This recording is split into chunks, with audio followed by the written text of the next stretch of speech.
informados. Y eso sería todo de los derechos del paciente y la historia clínica. ¿Alguno tiene alguna pregunta?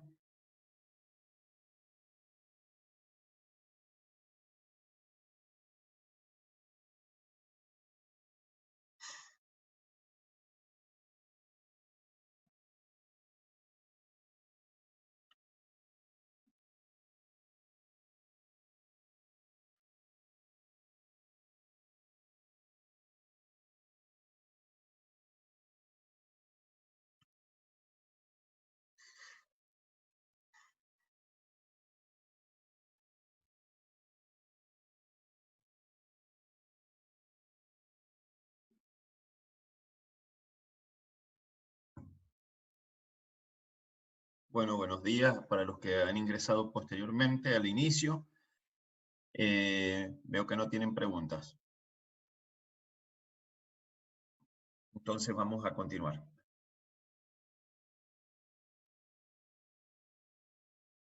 Bien.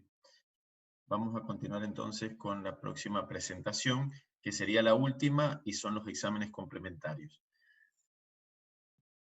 Les he subido al lado del trabajo práctico, les coloqué las respuestas del trabajo práctico correctas. Todavía no los he corregido, pero para que más o menos lo tuvieran una idea y para que si tienen después alguna pregunta, enseguida me la hacen con respecto al trabajo práctico.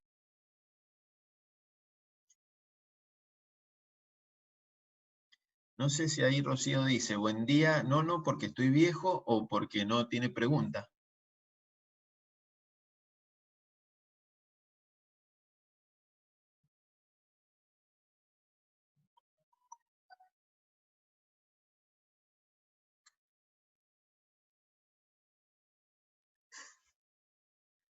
No, si lo entendí, Rocío. No, todavía no soy nono. Bien.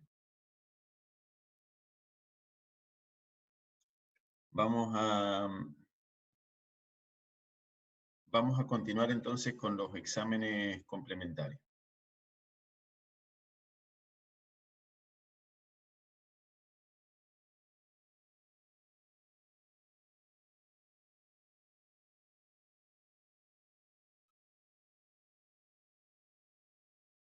Bien.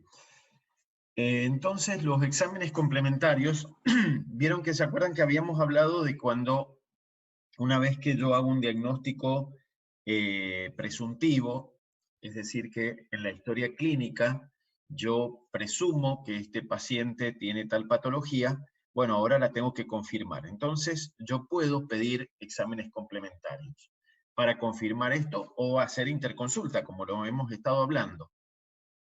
Ahora, si yo pido exámenes complementarios, tengo que ver que estos exámenes complementarios, algunos pueden incidir sobre la salud del paciente. Algunos, por más beneficiosos que sean, pueden alterar algo, parte de la salud del paciente. Sobre todo aquellos que son cruentos. Entonces, tengo que valorar siempre que pido un examen complementario, primero, si el gasto es adecuado para el paciente o no, para la obra social, para lo que sea, y más allá del gasto, si va a ser valioso para hacer el diagnóstico, porque yo puedo pedir un examen complementario muy caro, ¿sí?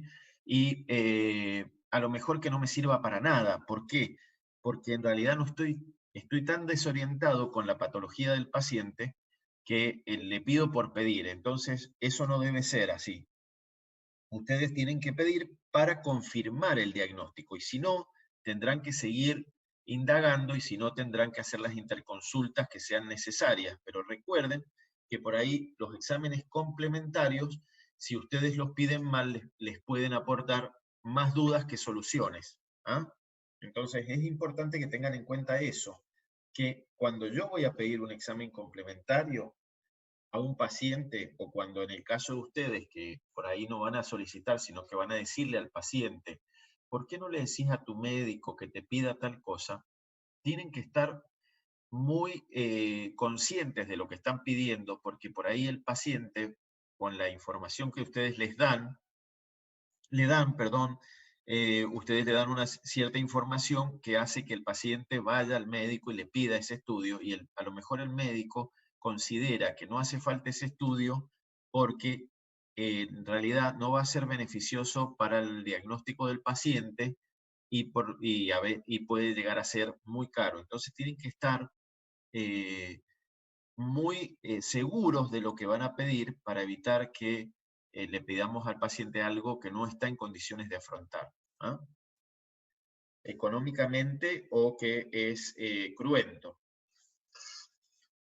Bueno, los exámenes complementarios entonces son un conjunto de estudios que aportan información al análisis médico, ya sea para confirmar o para dar mayor certeza al diagnóstico de una patología en cuestión. Es decir, que una vez que yo tenga las interconsultas, los exámenes complementarios, poder tener un diagnóstico definitivo, el diagnóstico que se llama de certeza. Hasta ahora tengo un diagnóstico presuntivo. Asumo que esta es la enfermedad que tiene el paciente y quiero confirmarla, y la voy a confirmar a través de esta información que son los exámenes complementarios o las interconsultas. Antes de indicarlos, entonces es importante conocer su costo, el riesgo-beneficio, es decir, si son muy riesgosos para el paciente y si van a ser beneficiosos para el mismo, la calidad de la tecnología a implementar, la calidad del informe del estudio y por último la interpretación del resultado del estudio en el marco del paciente. Es decir, a veces los exámenes complementarios nos pueden traer más incertidumbres porque no están a la altura de, no están a la altura de la información que tendrían que tener y por lo tanto me generan más confusión de lo que me sirven.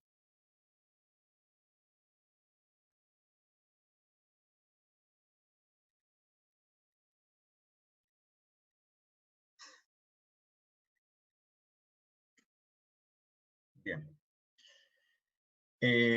Algunos de estos estudios son potencialmente riesgosos.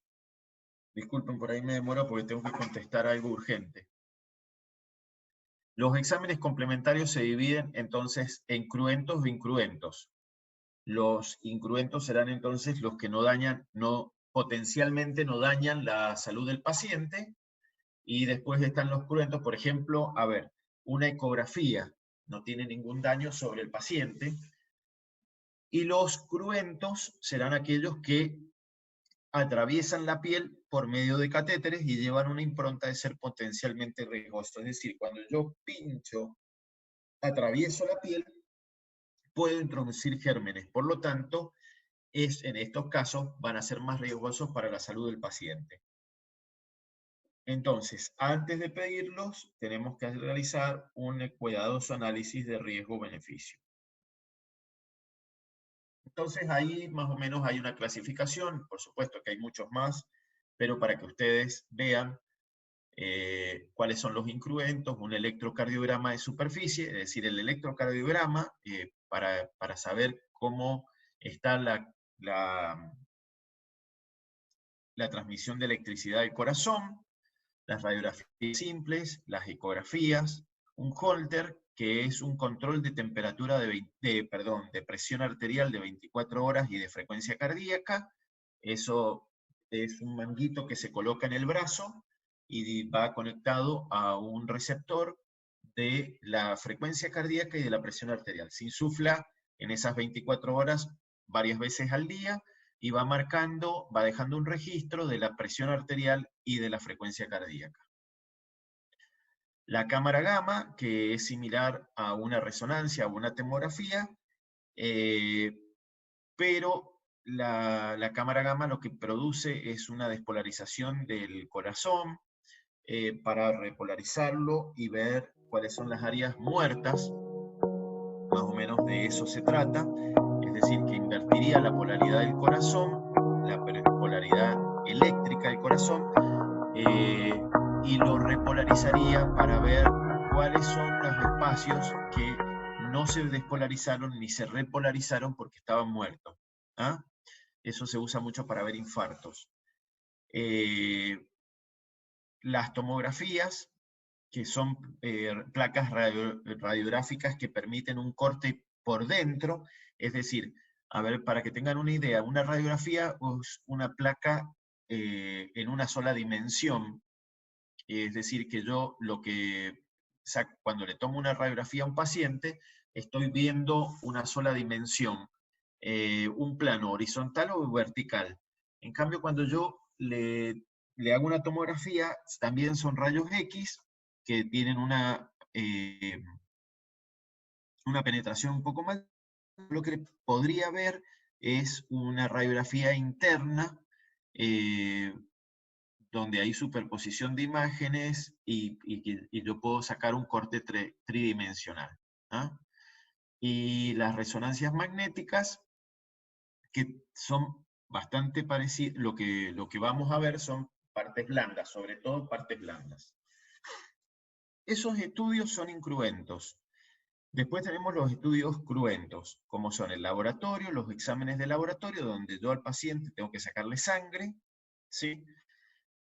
Si es una muestra de orina no, pero si es una muestra de sangre sí. Las angiografías, que yo voy a inyectar un líquido de contraste.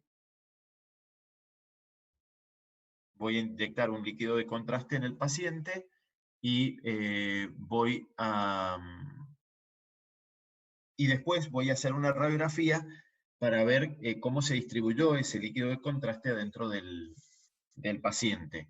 Ese líquido de contraste a veces son isótopos radioactivos que me dejan ver el recorrido de ese isótopo radioactivo adentro de cómo se va distribuyendo. Sobre todo se utilizan para ver cómo están las arterias, si hay algún taponamiento, es decir, alguna trombosis, ¿sí?